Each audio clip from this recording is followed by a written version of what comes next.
Hey guys, welcome back to Young Americans Abroad. My name is Austin. And my name is Patrick. And guys, welcome back to our show.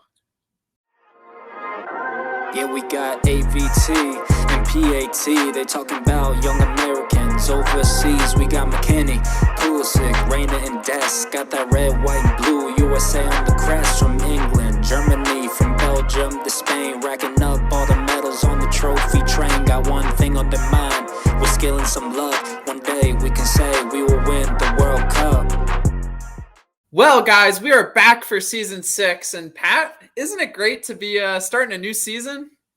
Yeah, I can't believe it's 6 already, Austin. I mean, what better way, for season 6 with all these Americans abroad, Qatar right in the horizon. And we've been here since day one. That's right. That's right. We got to stay here, right? Because there's so much exciting action to talk about, and it's sure to be a good season, right? We had a lot of transfers this summer. It's a World Cup year, right? World Cup's only a few months away. So, yeah, I think, there's still a lot to be talked about, right, Pat? Oh, yeah, plenty. And people fighting tooth and nail, right, to get that World Cup roster spot. It's everyone's stepping up their levels, but also you had a strange field because it's cautious of injury, right? And obviously transfers, making the right move. So there's that's a lot to handle, from an athlete and the mentality side of things. Although, you want to push, but you also want to be careful, right? You're a few months out.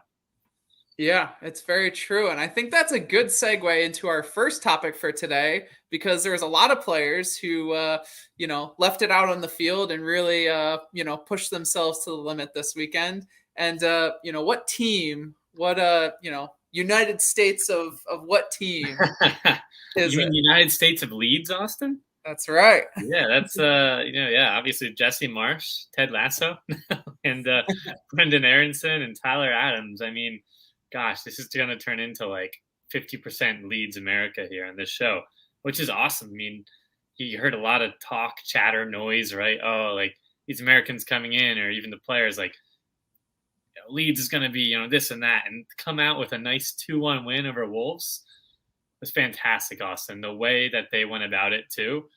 Again, fighting tooth and nail, and with Aaronson performing, probably arguably one of the men of the match there for Leeds, making himself a hero on day one, Austin. So it was a pretty fantastic weekend. Fantastic Saturday morning for us here in the States.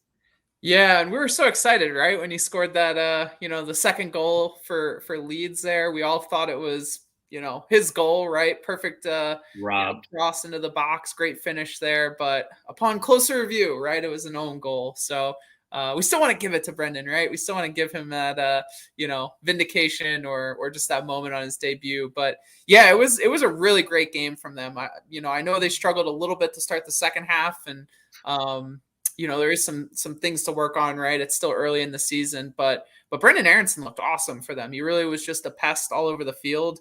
I think there was some stat where he had 31, carries, I believe. So kind of taking the ball past people, Yeah.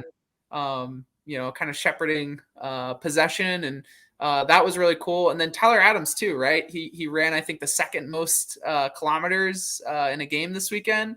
And yeah, I mean, he played his butt off as well. Really was integral in kind of, keeping their defense strong and kind of covering for players all game long.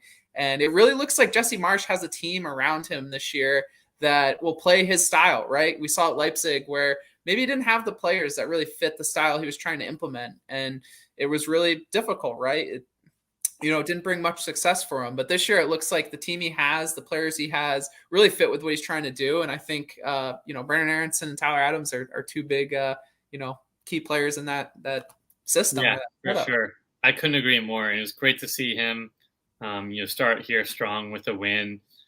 I mean, even that 4-2-3-1 they were playing, like you said, Adams, Roca there in the back, obviously Adams, we know what he can do. And so does Marsh, right? And he fit that role perfectly, Austin.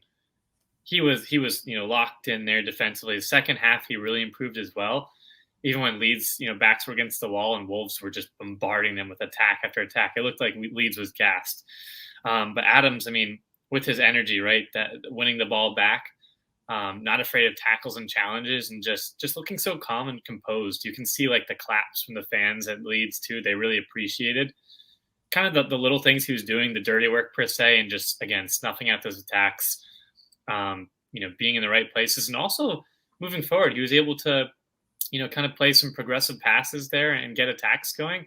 He was fantastic. And then obviously Aaronson, right, fitting that system there in the right. Across with Rodrigo, and I'm blanking on the other player they had up there in the 3, and then obviously Bamford up top, right? So it was great to see Aaronson just look so comfortable, Austin. The way he played, he knew he's just that pest, right? He was a pest all over the field. But on top of that, I think what was really important is how he could adapt quickly to the Premier League level, the physicality, the quickness, the speed. And he was involved with both goals, like you said. I mean, he pretty much poked it away from the defenders to get that first one going for Rodrigo. And then obviously the second one, like you said, he was robbed, but he was integral the entire time. I mean, he looked so dangerous with kind of the quick half turns and the transitions he was able to get going from the counter. That's what I was really impressed with. His kind of, again, ability to see the field and just be so quick with his turns and movements and vision. I thought from game one was really impressive. Yeah, and that's what we've seen from him at the USMNT level too, right? We've seen that, even at Salzburg, obviously we saw that, but I feel like you really got to see it, in some of these US games over the past year where, yeah, he just makes a difference with his work ethic. And I think that's really going to translate to the Premier League. I think it's really going to suit him well there. So Leeds play Southampton next weekend. So that could be another win. Yeah, another opportunity to get 3 points. And I think a lot of us are going to, have our eye on Leeds this year. So we'll have to see kind of how that game goes and report back next week. But now we want to jerseys, Austin. Are we getting jerseys? Aaronson Adams? Hey man, we could do it. Hey, Christmas is coming. So so now moving to another player who's full of confidence right now and is really fit in well at his new club. That's Jordan Pefok. So Jordan's been really active, right? All preseason, scoring goals, really looks comfortable ever since he made this move to Union Berlin, and got things started off on a high note this weekend in the Bundesliga, scoring his first goal for his new team in the 3rd minute of play. So this was a big game, Pat. Union Berlin versus Hertha Berlin. Obviously, it was great to see, Pefok at the start, to begin the season, but to see him score right away, I think was really beneficial as well. And Union, won on the day 3-1. So yeah, it feels like Pefok has really found a team to take that next step with, right? And we talked last year about, again, having a place that's comfortable, confident for him to continue that goal scoring form he's in. And yeah, you never know, Pat, right? It could lead to a call up at the World Cup. Maybe Greg's watching and is really, interested in what he sees. Yeah, absolutely. I think the important thing too, like you said, was the fact that we talked about it too. Like you could stay complacent and again, be such a goal scoring machine in the Swiss league, right? Or be able to take the jump into the Bundesliga or other leagues. We talked about that, right, in our past seasons. So right, amazing to see him hit the ground running. It is early, right? But again, a goal's a goal, and he's a goal scoring machine. He just has a knack for that. And it's great to see him getting off, so early here. Because again, like we've talked about, the forward, the attack, the striker, number 9 per se, is up for grabs for the USMNT, and I don't think Greg can ignore that. Yeah, I fully agree. And I think the other really positive trend we've seen from him since making this move is he's been a really committed defender or presser of the ball at striker. So I feel like that's something that we didn't really see from him over in Switzerland. And again, maybe that was due to the system that they play there, lesser competition, right? So maybe he's a little bit more lax, always looking for more opportunities up front. But I really think, again, he's in a system in Berlin that suits him, but I think he's in a culture and an environment that suits him as well and is really challenging him to be the best player he can.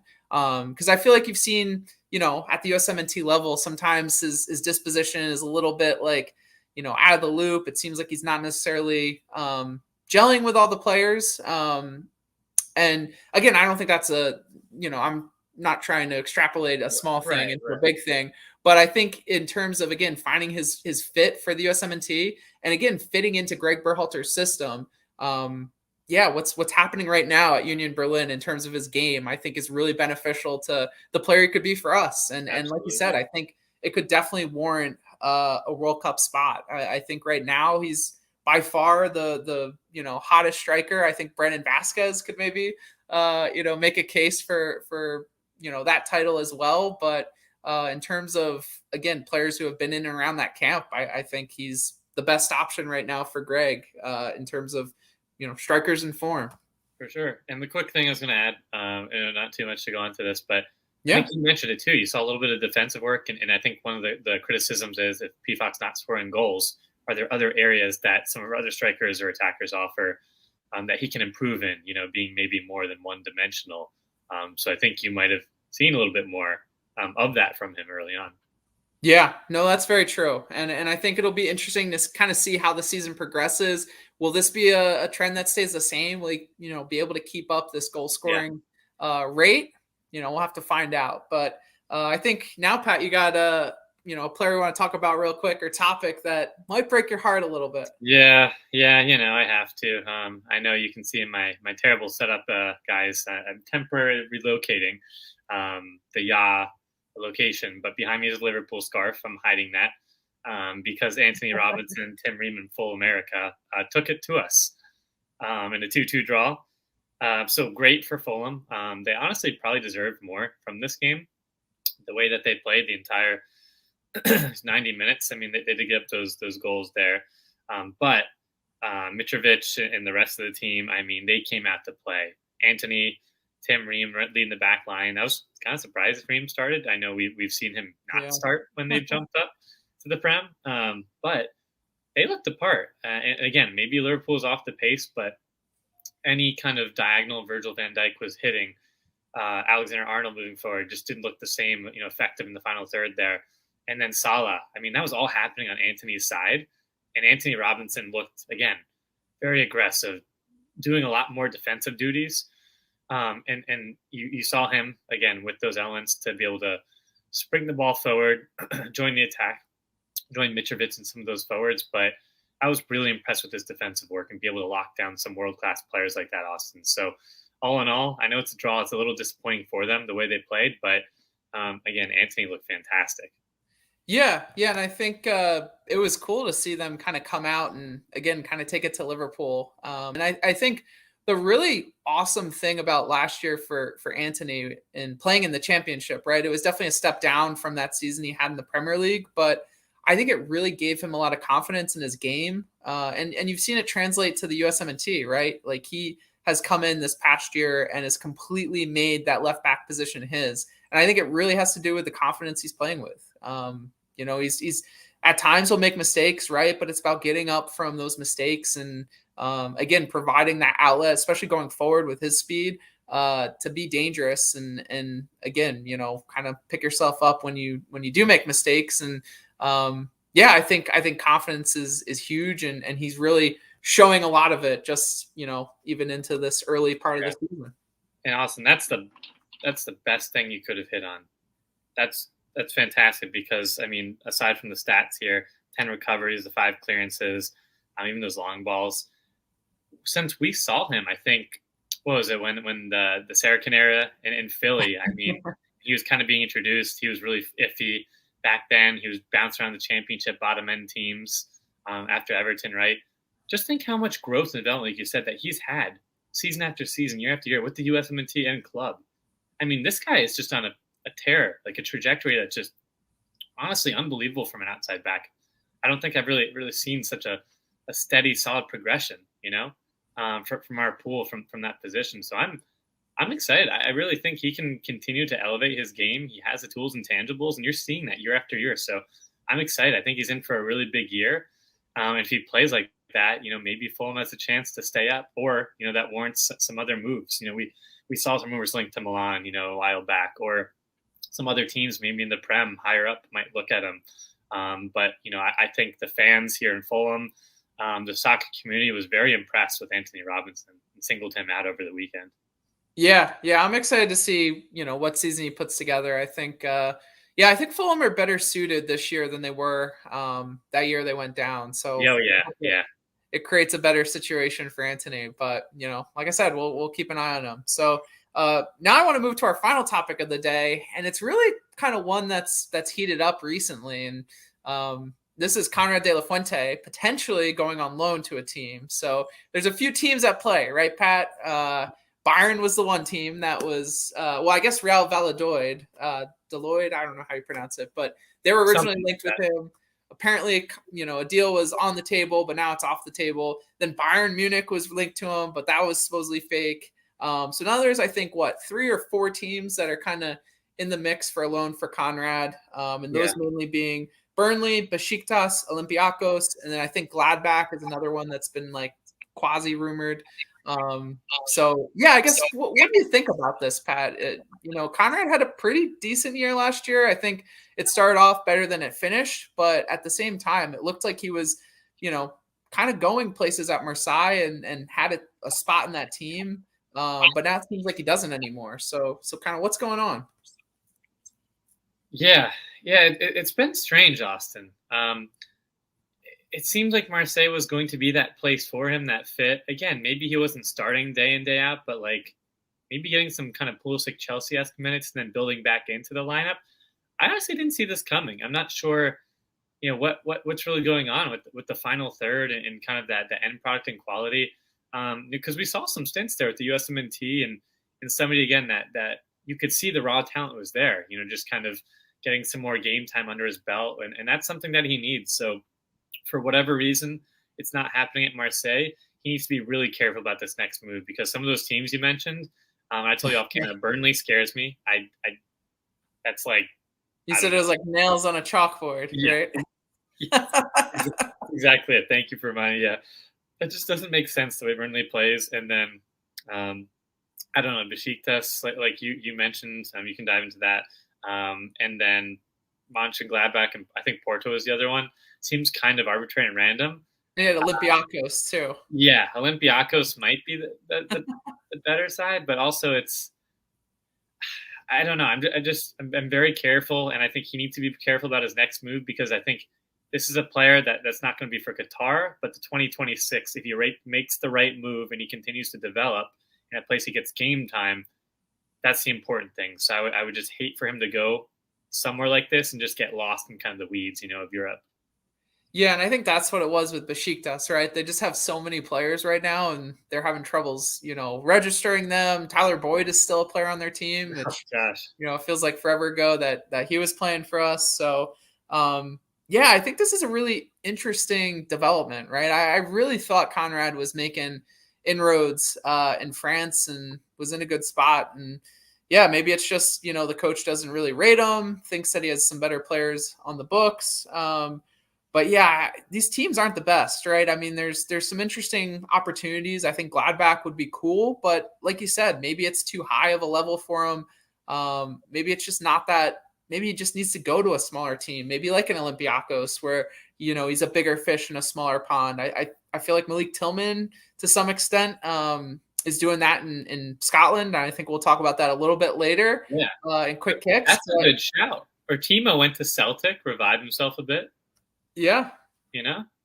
It's very true.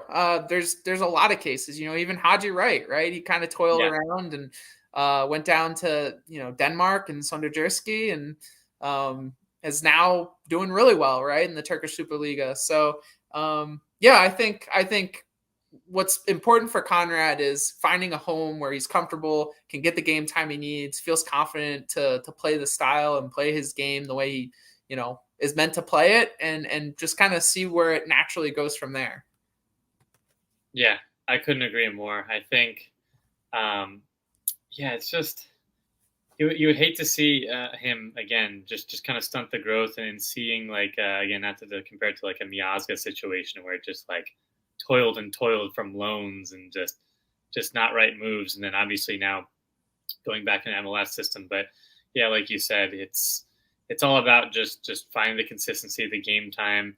And I just think Spain, the last thing I want to mention is Spain just seemed like a really interesting league and prospect. I was kind of sad that deal fell through. Yeah. And I think for his his style and his play, that would really suit him well. So I don't know if there are other teams out there as suitors. Maybe Porto's kind of interesting, or the Portuguese league, but Yeah. I guess that's the only thing. I'm just kind of holding my breath to see. Hopefully, his agent guides him in the right direction. Yeah, and that's what we'll have to, see over this next week. It sounds like things are kind of, coming down, right? It sounds like some teams are interested and want to make a move for him. So, hopefully something happens this week that presents him with a better opportunity, and we'll be here to report it next week. So now, we're going to head over to our final segment for today, Quick Kicks. All right, guys, starting Quick Kicks off a little bit differently here. Season 6, want to shake things up, right? So we're going to touch on some kind of key players here, right? Some stock up, down, highs and lows here going into the weekend. So stock up, Pulisic won. 25 minutes there, came against Everton. Sterling looked pretty good, right? But the attack looked pretty stagnant. Havertz, Mount didn't really look the part there, very lethargic. Pulisic came on, 100% dribble success, taking on players. Tackles won, looked energized there, and hopefully, puts in a case to start for the next week. But Austin, I'm thinking for now it's fine, but after the World Cup, Chelsea is not looking like the best place to be. So moving on to 2, Zach Steffen. This is down. This is concerning, Austin, for the keepers. He made a move to Middlesbrough, and gosh, he had a gaffe. I don't know what's going on with him. It sensed that Mane gaffe at City. Something's not right. He was completely out of position on that goal. He gave a few there. Just looked completely out of sorts and out of command there, as a keeper in the back line. So just something to kind of keep your eyes on. Hopefully he bounces back, but not a good sign right before the World Cup. Last player, Austin, Joe Scally. Let's end on a high, right? For my part there. So Scally started, played 84 minutes there in Gladbach's home victory.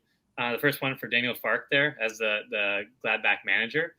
Scally looked aggressive going forward, hit the crossbar, defended really well, won most of his duels. So I think that's a great sign for him, get week 1 to get that start. Yeah, it was good to see him start that first game for them. So my one interesting situation to watch is, again, Ricardo Pepi's status at Augsburg. Didn't start for them this weekend. They lost 4-0. He was, I think, like the 3rd attacking sub off the bench. So not a good start to the season. Obviously, we wanted to see him, be that starting striker for them, but it looks like the striker they signed this offseason, Demirovic, actually got the start there. So that's really troubling to me. Again, kind of a stock up, like you were saying, Pat. Honestly, Timothy Tillman and James Sands, both the Rangers players, Nice. From the USMNT. I really think Tillman's move to Rangers is a really good one. I know the Scottish League isn't necessarily the most, consistently, what's the right word, I guess? It's very top heavy. Right? Yeah, it's very top heavy. But I do think just him in a place, kind of like we saw with Timo Weah, who went to Celtic.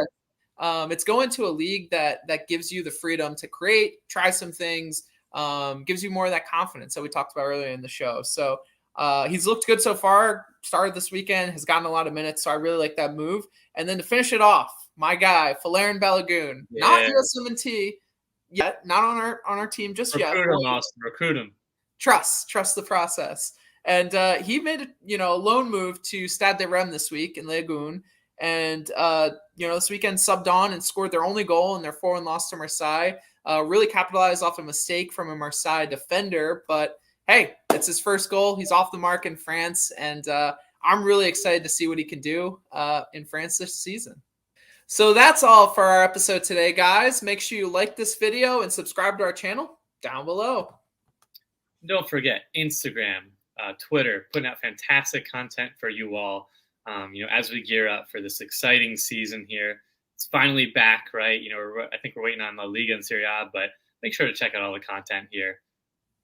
Yeah, and we also have this episode available in podcast form on Apple Podcasts, Google Podcasts, and Spotify. So go check us out there. Please leave us a review. We really appreciate it.